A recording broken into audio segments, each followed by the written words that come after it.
While you guys wait for that, we got a great video for you. So Hillary Clinton might be running for president again. Let's see what he has to say about that. My Safari browser crashed as the intro was going. All right, let's see if we can run it. You open to running for president again? Oh, no. Come on. Just no. Long runway. No, but I am certainly going to be active. Mika should be tarred and feathered for encouraging her. Supporting women running for office and other. Let's support good women, not sociopath war hawks who want to get us into another fucking world war. Candidates who I think should be reelected or elected, both women and men. All right, so there you go. She sort of laughed it off and said no.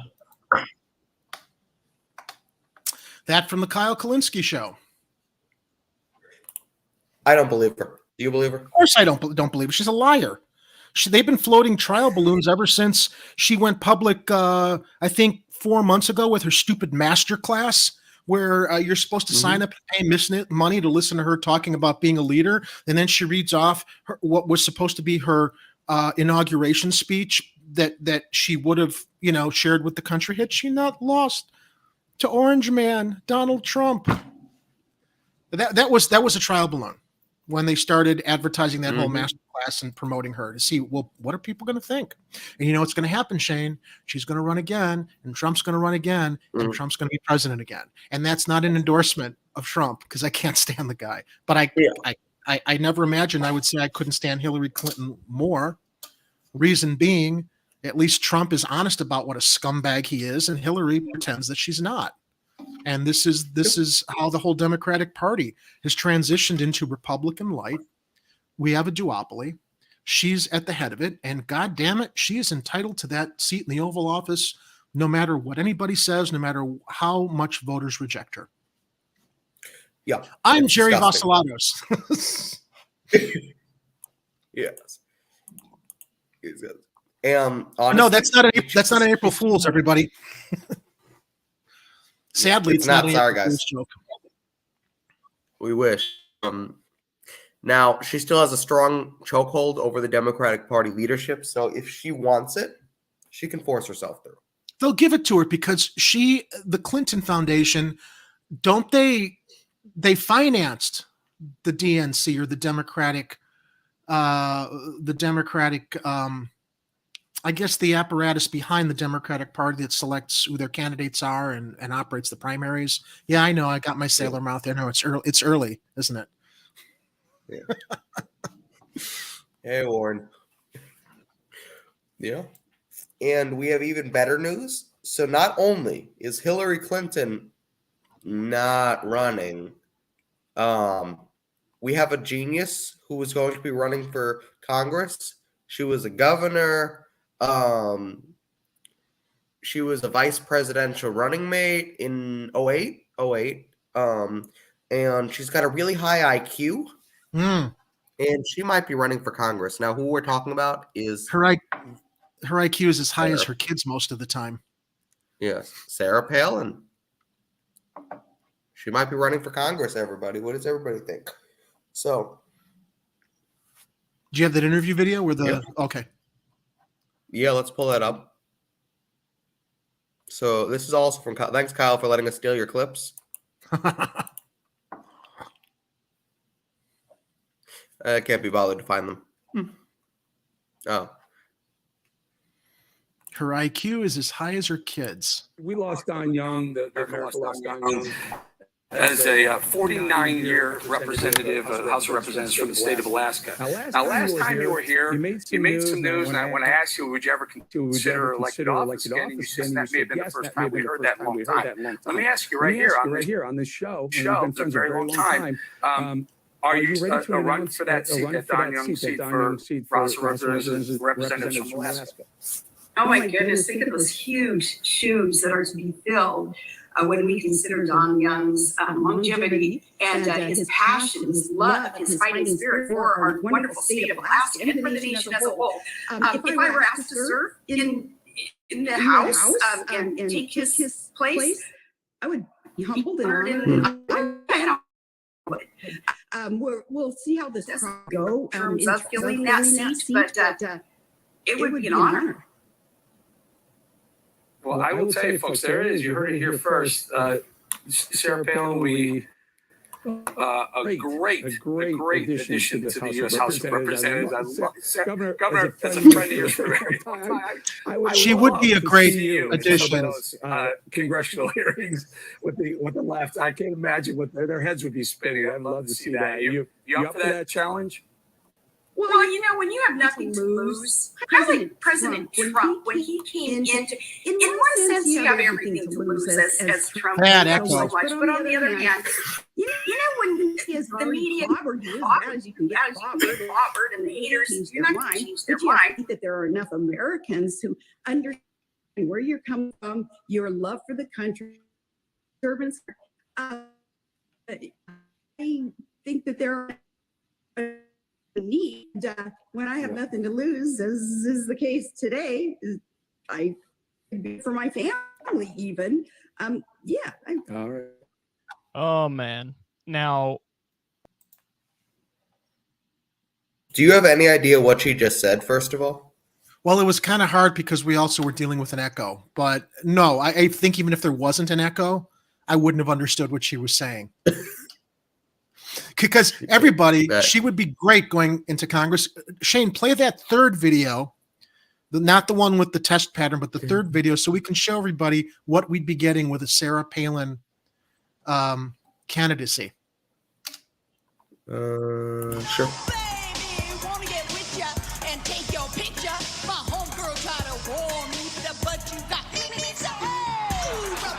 In the end, the mystery singer was former Alaska governor and vice presidential candidate Sarah Palin. Then Sarah closed out the show with another unbearable performance of Baby Got Back, right before President Trump took over the airwaves to address the nation on the global coronavirus pandemic.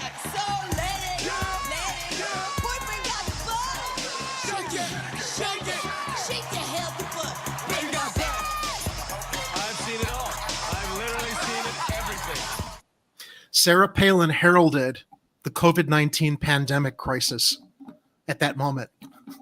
She sang and danced it in. So when, right before Trump came on to, address the country on this horrible health crisis, we managed to somehow get through. So, I can't understand anything she says ever. I'm sorry. Like, she'll start talking and then I'll be like, I'll zone out because I don't know what she's saying. Like in that speech, they said, is it good? They asked her, is it good? Do you think it'll be good? You consider, well, it was, I think it'll be good for my family and Trump and lost so much and I lost so much and I have nothing to lose and it'll be good for my family. And those are big shoes to fill. What?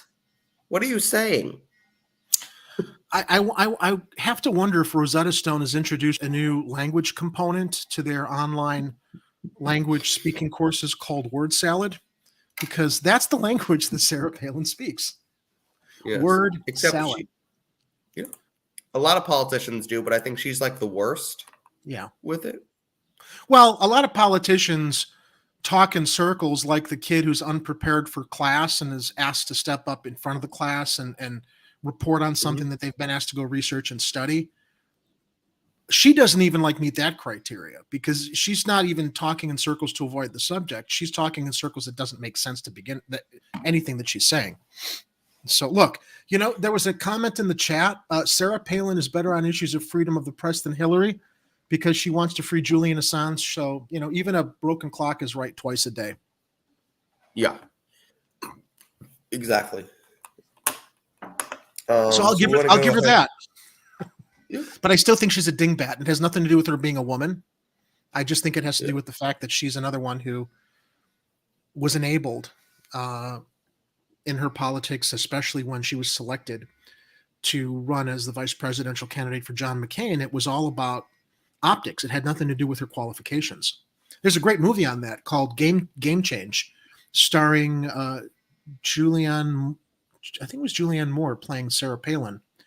And it was adapted from the book about the McCain campaign and why she was selected because she was sexy and she was a woman. And they all thought that, you know, every guy who saw her talk at the debates was going to throw them her room key. That's what it was all about. Do you remember when she was reading notes off of her hand? Vaguely, yeah. I do kind of. She was at the debate and she's like, yeah. Like, are you kidding me? Look, I am all for strong women running, but women who have empathy, integrity, conscience, want peace, don't want war. I know that this is going to be a hot take, but because there's a lot of controversy surrounding Tulsi Gabbard, but I lean more towards trusting her because she is an active officer in our military, so she understands what all of these men and women that we ask to sacrifice are going through. So much so that I think that she wants to protect them and prevent the type of abuse that they go through with our regime change wars and police actions all over the world to advance our empire. And frankly, I think that she's honest and transparent. I don't agree with her on everything, but she's the example of the type of female leadership I think I would trust. She's educated too. Yeah. She knows how to like present her case and strongly. And I respect her and her experience. That's the type of, if you're going to run a woman or a man, that's how you got to present. You got to present in a way that people are going to actually believe you and not assume that you're just stringing them along and saying what you think they want to hear, like AOC is doing right now, as the Democrats are going to face a bloodbath in the midterms. Suddenly now they're all talking about the progressive policies and all the things they have to do. And if they don't do things now, they're going to lose. Yeah, of course they're saying it now. They're telling everybody what they think they want to hear. Yeah, it's the same thing. It's the same goddamn playbook over and over. And that's why they're going to lose. That's why they're going to lose. They're going to deserve it. And that doesn't mean because I want to see Republicans win, because they're all the same now, Shane. We've talked about this. So this is a video of Sarah Palin at the Voters Summit.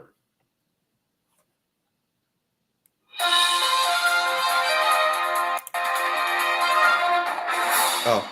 Well, don't retreat. You reload the truth. There's a bad echo. I'm not sure. Maybe turn off your mic to see if. 1400 Pennsylvania Ave, 1400 Pennsylvania Ave, 1400 Pennsylvania Ave. She's coming to take over 1400 Pennsylvania Avenue, which I believe is a hotel. Isn't she prepared? She's always comes prepared.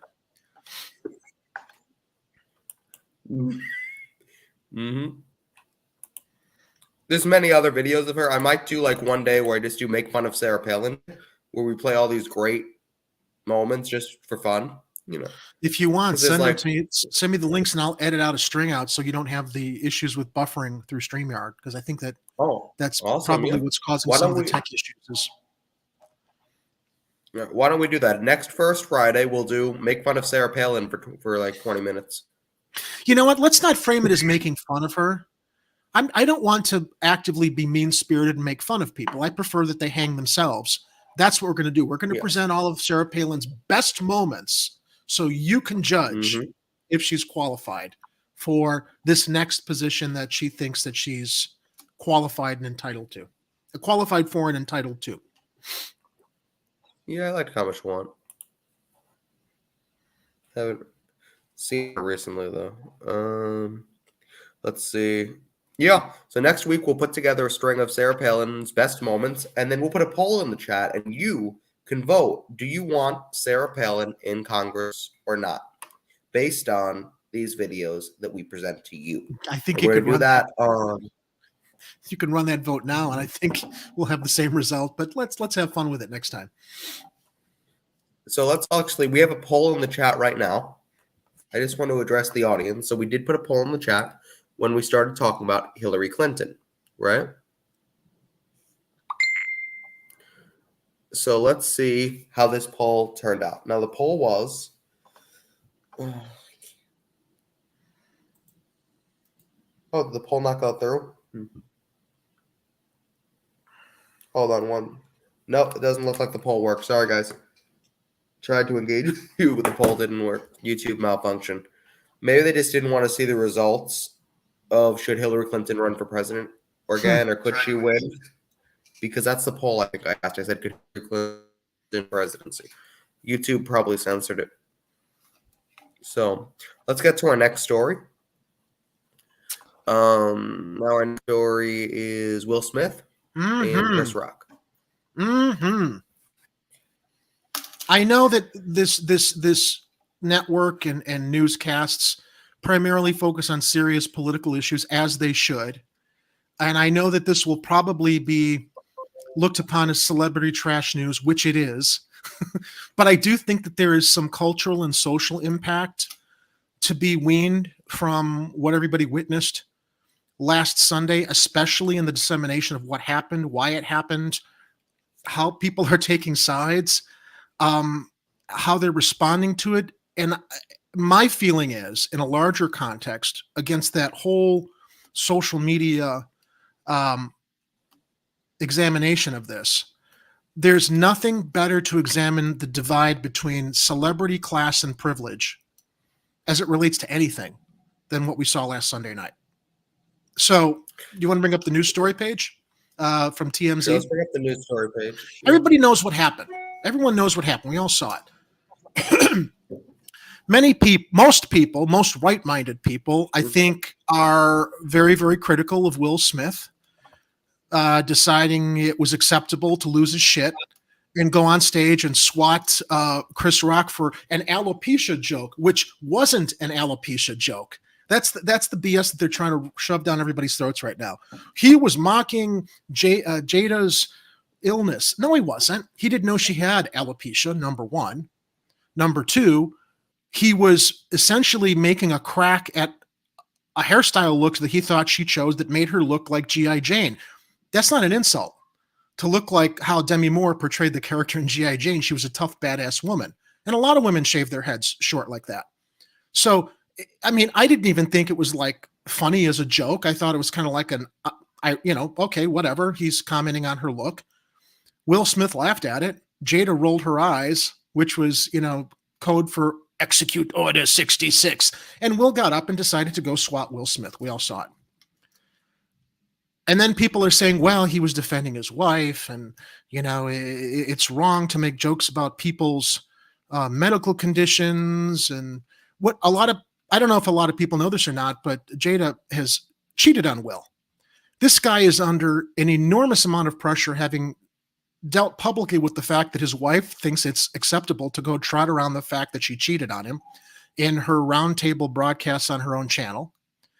And I guess they're working on fixing their marriage, but is it acceptable for anybody to go on stage or anywhere and physically assault another individual, whether they decide to press charges or not?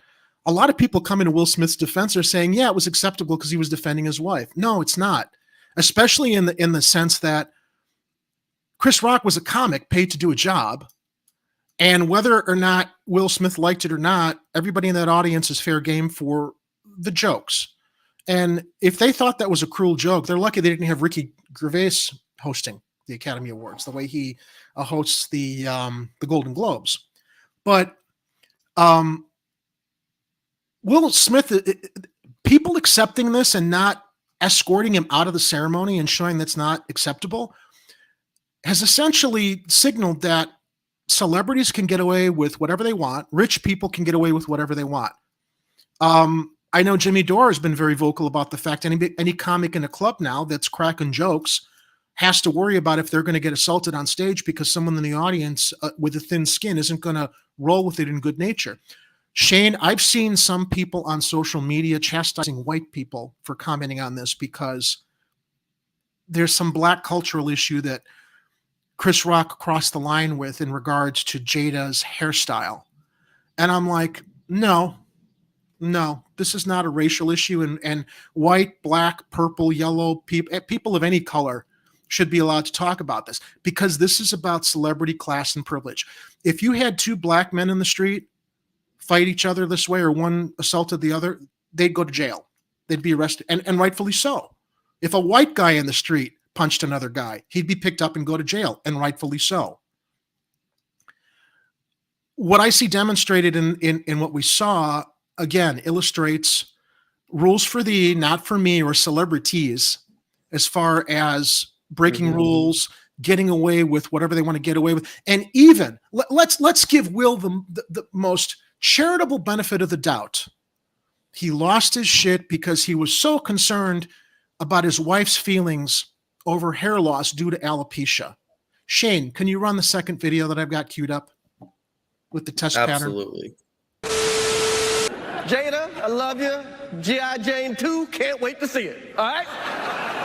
Pretty tame. He didn't like it, though. He laughed. That was a nice one. Okay.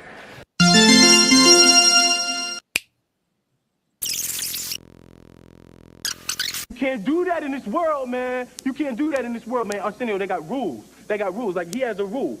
The bass player, he got a rule. He got to wax his head every morning. That's a rule. He follows the rules, man. He follows the rules. Oh, these are jokes. Come on. It's a joke. See, you got too into the characters and got hurt. Wait. Oh, we got that commercial? How about the interview? We didn't do no interview. We're being silly. Okay, we'll come back and we'll act like adults. Yeah, because my mom told me she wants me to do a good, proper interview. So we'll be right back. We'll be right back with his mom.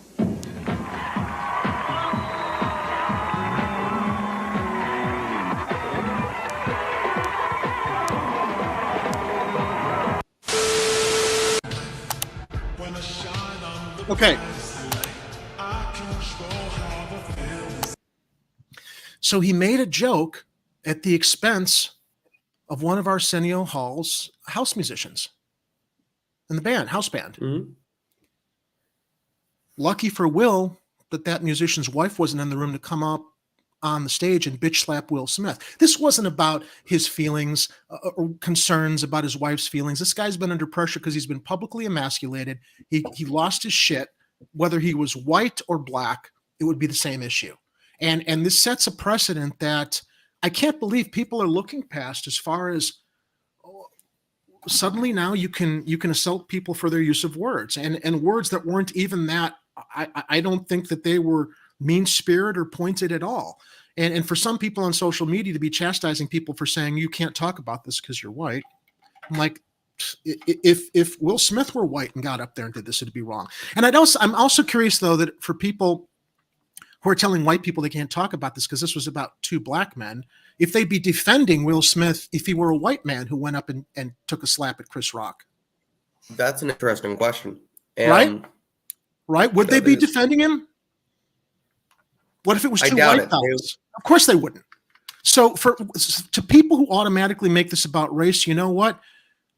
You're not doing your cause any service when you devolve everything to race when this isn't about race. Be concerned about the class and celebrity privilege issues, in that this man, Will Smith, is allowed. Look, going back to the TMZ article that I brought up, even the Academy has apparently lied about asking him to leave to cover their asses. So this comes from TMZ, celebrity dirt rag, but most of what they share is, based on credible sources. Academy lied about asking him to leave. Will Smith was never asked to leave the Oscars after he slapped Chris Rock. In fact, the opposite is true. He was told by the producer of the show he could stay. This according to sources with direct knowledge who were present. As you know by now, the Academy said Wednesday they had asked Will to leave the Dolby Theater after the slap, but he refused. These sources who were at the ceremony and witnessed various conversations tell TMZ, yes, after the slap, Academy officials were backstage with Will's reps, and there were heated conversations about what had gone down. We're told there was a split among the officials. Some did want him booted, but others did not. There were various discussions during several commercial breaks, but they never reached a consensus. We were told Will was aware there was talk about asking him to leave the theater. During one of the commercial breaks, we're told Oscar producer Will Packer walked up to Will and said, "We do not want you to leave," according to our sources. Will Packer walked up to Will Smith just after 8 p.m., around 35 minutes after the slap. They have security guards in there. Mm-hmm. If he wasn't willing to leave for going up on stage and doing what he did, they could have physically escorted him out. as peacefully as possible. If he wanted to make a scene, that would have been on him. That's when he told Will he could stay. According to our sources, Will won the Best Actor award around 5 minutes later. It's interesting. The Academy's first statement about the incident never even mentioned Will Smith by name. As the day went on and outrage grew, the Academy became more aggressive and went in hard on Smith, saying he took an aggressive stance and refused to leave. They're covering for a celebrity with class privilege so they don't look bad. Because if a regular audience person from the audience got up of any color and went up on stage and slapped Chris Rock, boom, you're out of there. And I give Chris Rock a lot of credit for his grace and managing to recover from. He had to be stunned, utterly stunned that went down that way. And to those people who think that this was a stage stunt, no, it wasn't. No celebrity with Will Smith's narcissism would decide that this was a good career move to get attention on himself, to elevate the Academy Awards so that next year they could say, tune in, you'll never know what happens. I heard Kim Iverson saying that, Miss Conspiracy Theorist. I'm like, and she's also another one who thinks that it was an alopecia joke, who, clearly is more interested in the conspiracy theories than actually looking at the facts and understanding, what the facts were as far as. Anyway, it's celebrity trash news, but I do think it says a lot about our society and how we enable and coddle celebrities, make excuses for them, let them get away with things no one should get away with, whether you're a celebrity or not. And the public discussion about this, it just blows my mind how many people are defending him because he was, you know what? People complain about toxic masculinity. A lot of women complain about toxic masculinity, as they should, except when it comes down to a guy getting up and punching somebody because he said something bad about a woman. There's just so many double standards and hypocrisy, Shane, that I'm coming to this objectively. I really am. Maybe humans are not as evolved as we thought. In a lot of ways. I filibustered enough. What do you think about the whole thing? Well, I thought we lived in a civilized society. I guess Will Smith doesn't agree with that, because in a civilized society, first of all, he was laughing. I just want to make that clear to everybody, and we have the clip of him laughing at the joke. Can I also interject really quickly? I didn't have that video, but there's a reverse angle behind Jada of Will going up on stage, smacking Chris, and Jada's laughing again. So it seems to be a joke. That wasn't caught on camera during the broadcast, but someone had a cell phone video.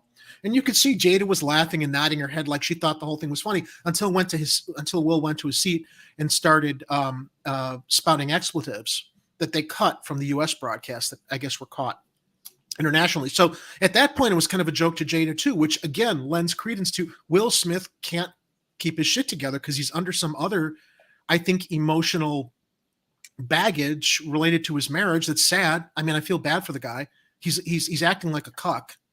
And I, to have your wife decide to cheat on you, publicly state he doesn't satisfy her, and he's still trying to work out his marriage. I don't know what's going on there, but I mean, he's a better man than I am, I guess, with forgiveness. Anyway, I wanted to note the other camera angle before I interrupted you. Sorry.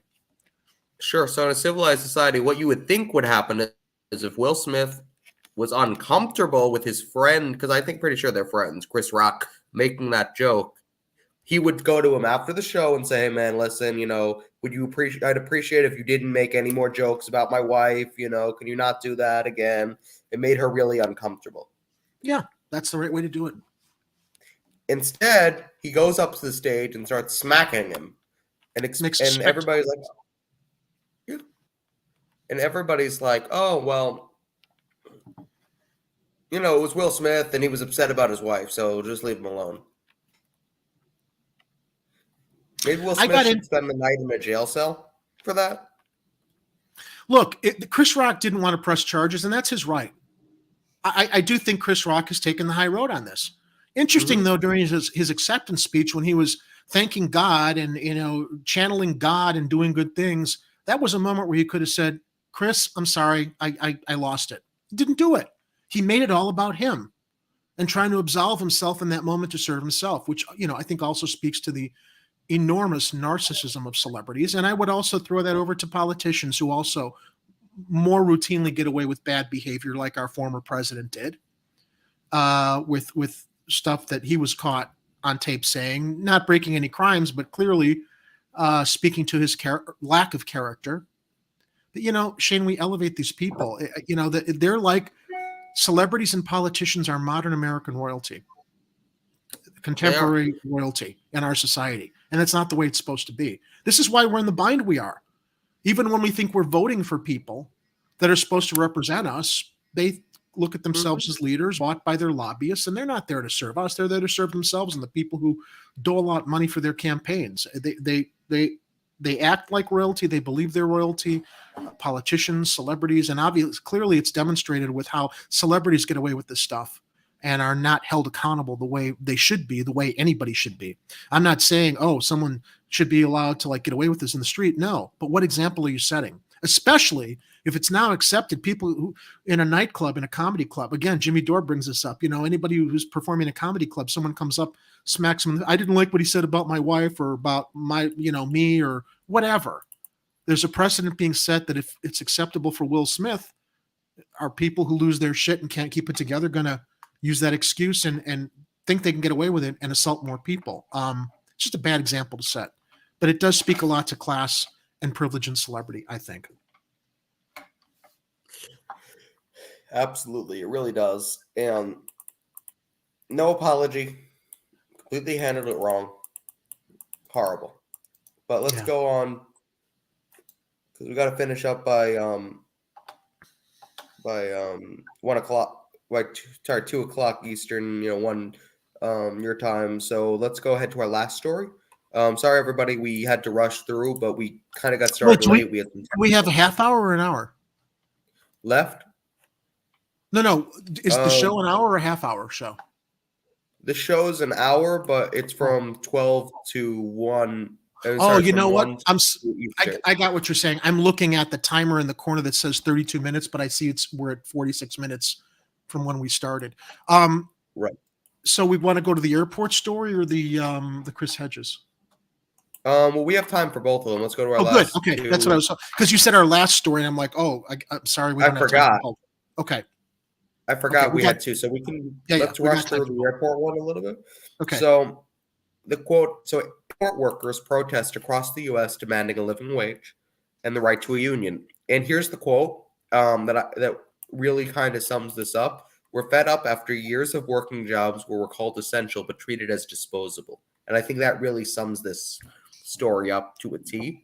Doesn't that sum up the whole pandemic, Shane? Yeah. We were so reliant on our essential workers to take the risks with their health, to help us, to run fast food joints, to deliver food, to deliver groceries, and we still deny them healthcare, free healthcare, healthcare for all, and a fair living wage commensurate with the cost of living.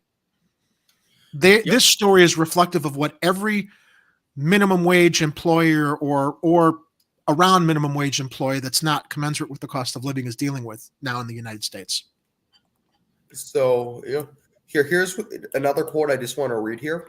So this guy says, "If I got hit by a car or a stray bullet, I'll tell the ambulance to take me to duels to work, because otherwise I won't have a job when I come back," said 71-year-old Paul Blair, a terminal cleaner at Washington Dulles International Airport, in a statement. So this guy, he's like, if I get it back, I got to go to work because I'm going to get fired. Do you know what most working Americans' healthcare plans are, Shane? GoFundMe. Shitty. Yeah. No, GoFundMe. That's what people have to rely on, hope to rely on, the charity of other people to help them with their dire health issues, because this society doesn't feel that healthcare is a right. I think we came across each other's radar because I had the privilege to speak at the Chicago Medicare for All March, and I think that you guys over there had done some follow-up with March organizers or people affiliated with that. And that was an important moment last year. In the middle of a pandemic, people were out in cities across the nation in masks, risking their own health, to talk about the absolute dire need for healthcare for all, Medicare for all, a social safety net for all. And what do our representatives, not our leaders, do our representatives continue to deny? Oh, no. Middle of a pandemic, millions of people dying. You're crazy. We don't need healthcare. We don't need Medicare for all. We don't need healthcare for all. This story This is and these airport workers are not the only ones who are. This is like a story I've heard across all different venues of all different trades and Right. job definitions. So I want to read one more quote, and then we're going to see what they're asking for. So this last quote: "I'm only paid $12 an hour. I work a lot of hours, and some days I work so late that I just sleep over at the airport. I can't afford a car, rent, and send money home to my family in Sudan. I like working with passengers, but I'm tired all the time. That won't fly any longer." So these guys are fed up. So he sent a letter that calls on the chief executives, this is for all airports, I believe, internationally, to sign the Good Airports Pledge, which would mean promising to acknowledge that airlines have the ability and responsibility to end poverty wage jobs and inequality through the system, ensure billions of public dollar airlines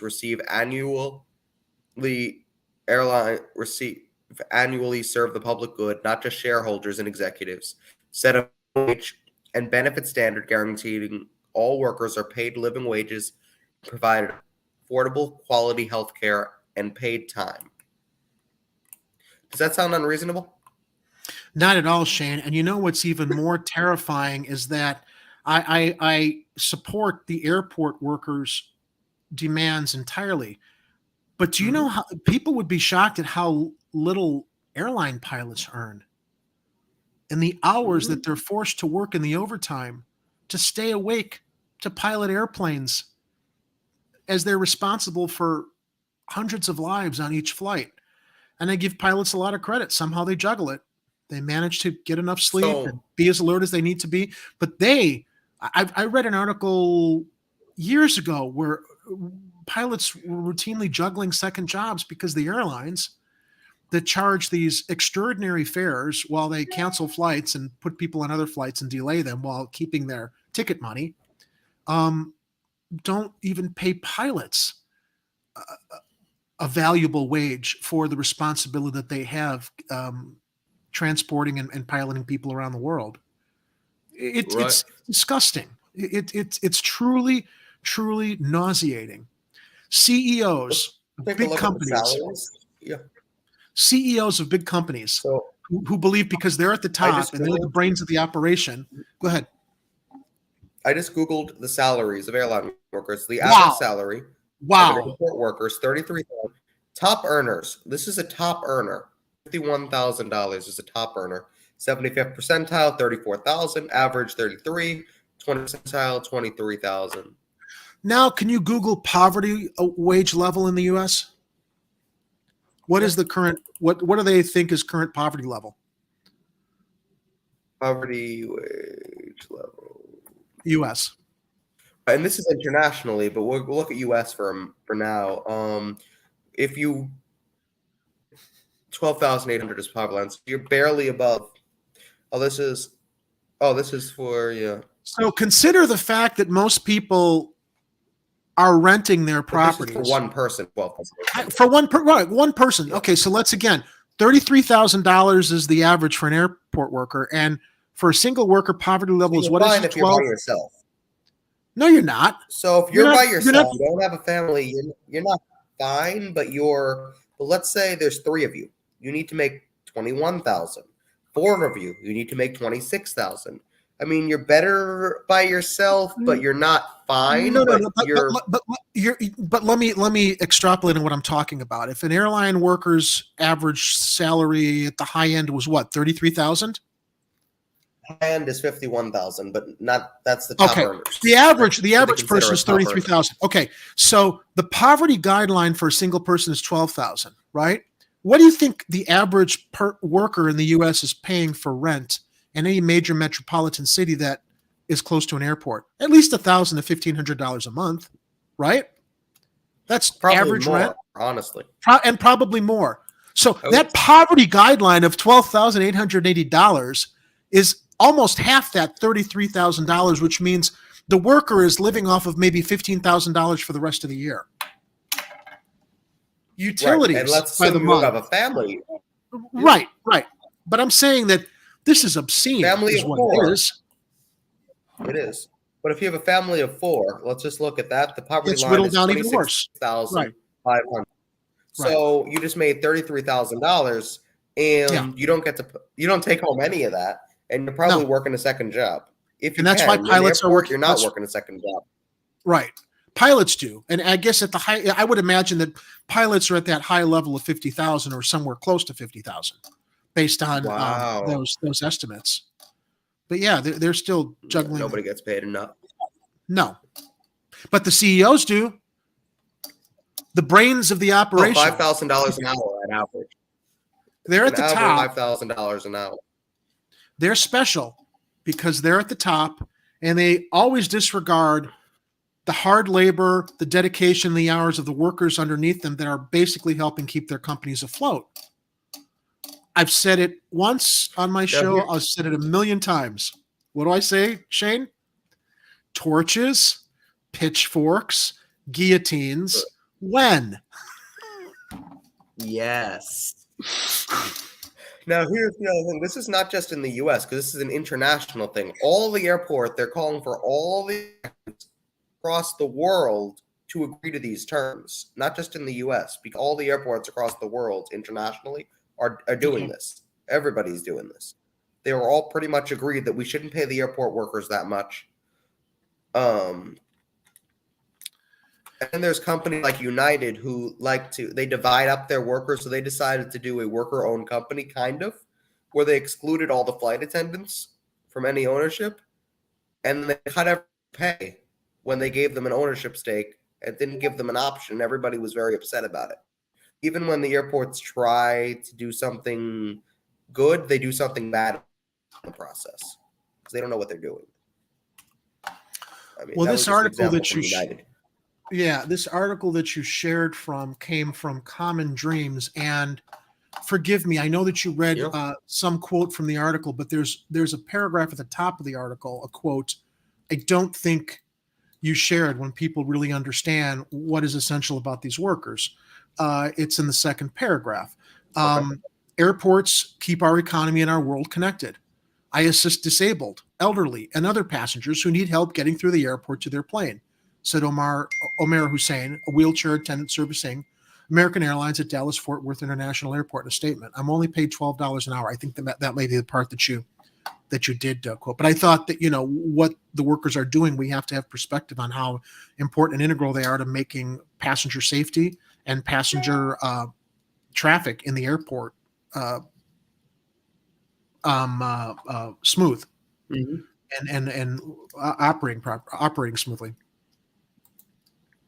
That shocks me that worldwide airliners or airports are doing this. I would have thought in the EU they're a little bit more, I don't know, progressive leaning and supportive of their workers. That's shock. Well, I guess it might have to do with the industry specifically. Absolutely. Let's go to our last story, and let's try to get through this. So do we have that queued up? Yes, I do. So this is chilling to all of us. My associates, colleagues, and friends over at Hardlands Media here in Chicago are haven't had to deal with this yet, while they are dealing though with rogue YouTube algorithms constantly issuing copyright strikes for things that are, I'm sorry, not copyright strikes, policy strikes against Hardlands Media for things that they've reported on that are not actually strike worthy. Now comes Chris Hedges. This comes from Democracy Now! Everybody knows Chris Hedges. He's a very ethical reporter, commentator, journalist of merit and integrity. This guy has a lifetime of work that was archived on YouTube. He used to broadcast for RT until they went under because of the conflict right now in the Ukraine. YouTube deletes entire archive of Chris Hedges' RT show on Contact. I can only hope and pray that he archived his shows on a hard drive in whoever was editing and curating his broadcasts, as we do over at Chicago Corner here in Chicago. Every time we do a show here, it's like I go to StreamYard and download it locally, because if any of that stuff gets deleted, I want to be able to re-upload somewhere, even if it's not YouTube. So the idea that YouTube decided to delete his entire archive For what? I mean, if they want to selectively put out their bullshit strikes regarding something that they claim violates their policy, he has the opportunity to appeal it. But to delete his entire archive of his RT show because suddenly, we're going into the whole Russia Cold War mentality again, it's absurd. YouTube has deleted the entire archive of On Contact, an Emmy-nominated television show hosted by Chris Hedges. The Pulitzer Prize-winning journalist hosted the show for 6 years on RT America, a news channel funded by the Russian government that recently closed down. In a new article, Hedges writes, if this happens to me, it can happen to you, to any critic anywhere who challenges the dominant narrative. And let me also remind people, when everybody was screaming to have Donald Trump taken off of Twitter and social media, which ended up happening, Chris Hedges was at the forefront of like, don't do that. Don't do it. We can disagree with Donald Trump. Let him make a total ass of himself as he normally does. Because if they're going to take down the president, they're going to come after the rest of us. And Chris Hedges is a leftist. And the Democrats and quote unquote leftists, or I would say phony leftists, phony liberals, that are at the forefront of this very, very chilling cancel culture attitude that if you are not on our side, you're our enemy, which is something that George Bush used to espouse, which they wouldn't accept back then. They're using that weapon now to chill and silence dissenting opinion. I don't think any of this is political to Chris Hedges. I think he's an objective journalist, whether he's a leftist or not. And that they've deleted his entire archive because it was from RT News. RT, along with Al Jazeera, I think was some of the most objective reporting regarding international news and the United States' questionable presence in other countries. Yeah, it was Russian media, but they didn't dictate to these American journalists. It was the only place they could objectively cover the news because our corporate news media here in the United States will not allow it. They won't allow it. Exactly. You had Ed Schultz go RT. Chris Hedges. What's her name? Abby Martin, who's an excellent journalist, incredible journalist. Who else lost his show? Jesse Ventura. Oh my God. We're talking about the dominant progressive voices speaking, investigating, and fighting for working class average Americans. That's where they had to go to objectively present the news that CNN, MSDNC, Fox News will not allow journalists to objectively cover because we have a corporate news-driven narrative over here to brainwash people into... Yeah, Lee Camp. That's what I was thinking about. Look, American news is essentially also state-sponsored media, either for the Republicans or for the Democrats. And when you know it's a duopoly, there's, it's still just pushing the narrative of the elites who don't give a fuck about the rest of us. Sorry, Warren, I let it slip. It's disgusting. And honestly, in RT, if you've ever seen RT, they have progressives, they have lefties, they have conservatives, They have all different voices on their network, or they did. They did. Yeah, I mean, I don't condone anything that's going on in Ukraine with Putin at all. I think that this was the worst way to deal with it. However, if I'm going to be objective, I understand how he was pushed into thinking he had to flex his muscles at the expense of a lot of innocent people in Ukraine because we're pushing NATO. It's a nuanced issue. Yeah. We were pushing NATO to his front door. Would we accept Russia deciding to go reinstall missiles in Cuba, which is in our backyard? Of course not. But yet it's okay for us to push NATO to Russia's front door and influence that part of the world where we really, beyond our affiliation with the European Union, really have no place in, especially in the Middle East either. But aside from our, our sense of empire and exploiting resources in other countries that we want to democratize.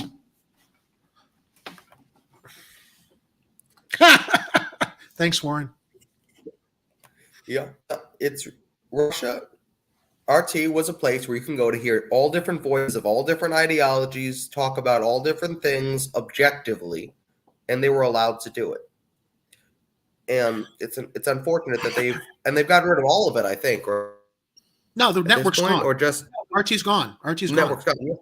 And because it was, and there's no, and again, this was an archive of older shows. that had nothing to do with the present conflict. But because of the affiliation with RT, YouTube deleted the entire archive. If that, it's ridiculous. It's not ridiculous. It's chilling. It shows you that this is not a free speech society. YouTube, which used to be YouTube, you and me tube, has been co-opted by mainstream media news sources, corporate news, that recognize their model on cable isn't doing so good because people are going to YouTube to get information. And now because they dominate and they have advertisers, YouTube is bowing a knee to them, eliminating any dissenting voices that are objective, that are covering the things that CNN or Fox or any of the others will not cover because they're there to establish and push a mainstream news narrative. I'm sorry, a government corporate-driven news agenda narrative. Yeah. Yeah, Sputnik is still around. Just look at the comments. Yeah, Sputnik is still there. Regular RT, but yeah, RT America seems to be gone. All those shows. Unfortunate.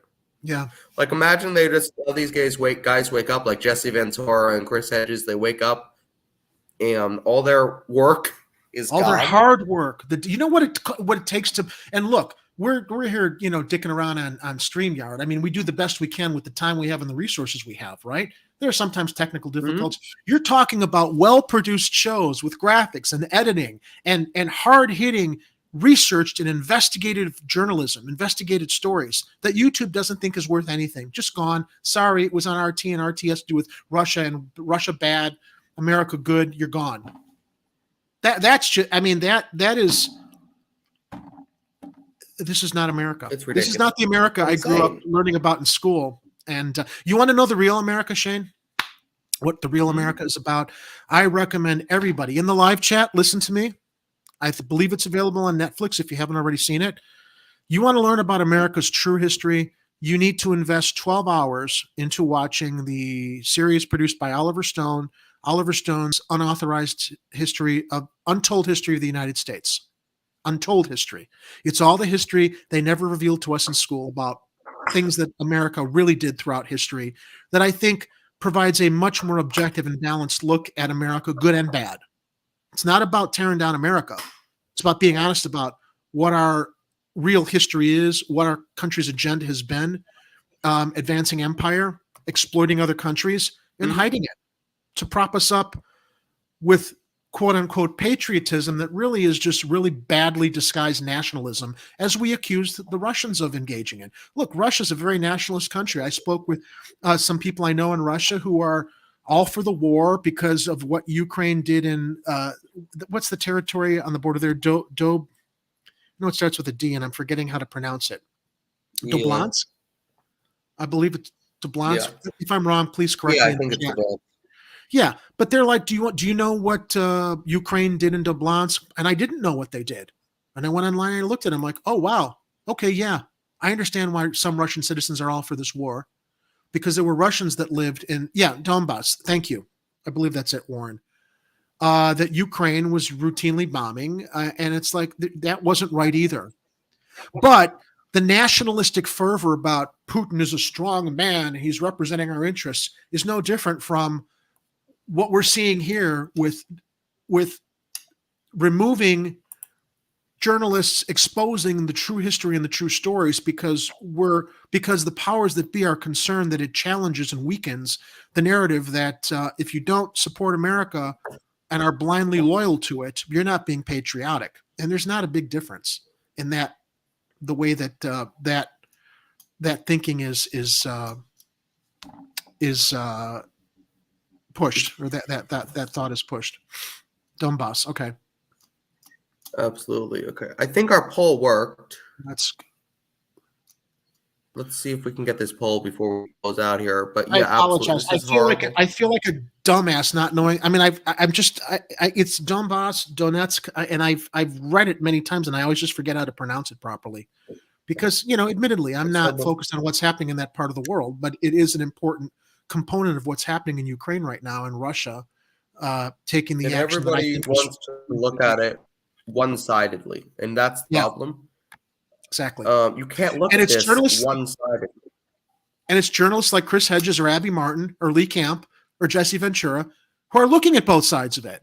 News is about both sides. It's about finding the truth in the middle between one side and the other and trying to come to an understanding, not just driving one side or the other, which is propaganda. And that's what we have with our corporate news in America. Right. So let's look at the poll. 100% of our audience says Hillary Clinton should not run for president in 2024. Thank you for restoring my faith in humanity, viewers in the live chat. So this is, and apparently some of the hosts from RT have been hired on Sputnik from RT America, but not all of them. So let's see who. Yeah, that's right. Yeah. Farron, Rachel Blevins, Scott Neely. That's it, though. There were so many great ones like Chris Hedges and Jesse Ventura and Lee Camp, and they're not anywhere anymore. Well, I think in time they'll find a home, but you know what, Shane? They shouldn't have to. This shouldn't have been done to them. They committed no crimes. But that's how they're being treated. They're blacklisted is essentially what we're seeing by the removal of their good work on YouTube. Is like it's a YouTube blacklisting by denying them a voice and basically the credibility of the reporting that they've done in the past. Now, if let's say the UK was doing something shady like that, something similar to what Putin is doing now, do you think YouTube would ban BBC? I'm sorry, what was the first part of that? I missed you. If the UK was doing something similar to what Putin is doing in a similar respect, do you think that cable networks would drop BBC channels? Of course not. British broadcast. They're an ally. Because they're an ally to the U.S. They're not going to be treated the same way. Yes, Holly, it's tech book burning. That's exactly what it is. It's exactly what it is. It's tech book burning. Yep. No difference. Just like the Nazis. Difference. Yep. Yeah. Just like the fascists, Nazis, communists, whatever. You are destroying dissenting thought that's not violent. It's not subversive. They're destroying truth. So thanks everyone for tuning in. Jimmy, Jared, when can Jimmy, they catch? Can I respond to Jimmy's? Yeah. No, Jimmy, it's a bad color job. I'm going to go get it corrected. It's the light. They did it too light. You know how vain and insecure I am about my hair color. So there you go. That's why my hair looks red today. So definitely. When can everyone catch the next Chicago Corner? Just so everybody knows. Tonight at 7:30 Central Standard Time. Oh, we got a lot to unpack here in Chicago. Recently, a previous mayoral candidate named Willie Wilson was doing free gas giveaways. First, I think he gave away $300,000 worth of free gas to citizens because of gas prices. Then he gave away $1 million worth of gas last week to participate in gas stations. Now Mayor Lightfoot is going to be giving out a $150 gas card to people. God, I wonder where she got that idea as re-election season approaches. Pandering, buying votes, not doing anything substantial. Look, the Democrats are doing it in Congress right now. They never do anything substantial until we get close to election time in the hopes people, free gas card, I'm going to go vote for Lori. I'm going to forget about all the bullshit that we've been talking about Tuesdays and Fridays on Chicago Corner regarding this rancid, corrupt administration and structure here in Chicago. Oh, thanks, Warren. I hope to get rid of it. But you know what? I can poke fun at it and I can laugh about it. I'm not going to slap somebody for making a comment about the color of my hair or my receding hairline. So you're not going to go assault. Ooh, that's what she said. So you're not going to go slap Warren and Jimmy because they made some jokes? I love Warren and Jimmy. And Warren, I want to have you on the show again to be a co-host sometime soon. I'd like to see if we can try to bridge and link stuff happening in New York with Chicago-based stuff and find a connection on things. Oh, my, indeed. Thanks, everybody, for tuning in. You got to get out of here, but catch Jerry tonight at 6 p.m. Central, Chicago Corner. No, 7:30 p.m. Central. 7:30 p.m. Central on Chicago Corner. Yep. Here on YouTube. Thank you, Shane. Always a pleasure.